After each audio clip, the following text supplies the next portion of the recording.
Oh. Ito nga pala yung di marunong maggamit ng clamp doon. So, tabas na lang siya ng salamin. Kasi bagito lang daw to, sabi ng ating batcher eh. Yan, yung bagito, tatabas siya ng salamin. Ang gamit pala niya ay diamond plus cutter.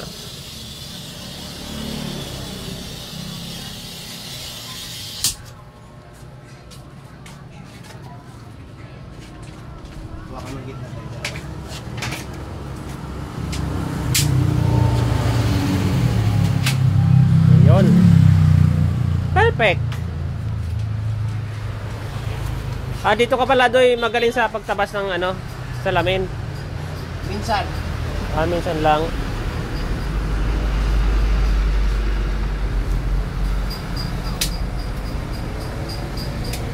Hinati na kasi para di makasagabal daw.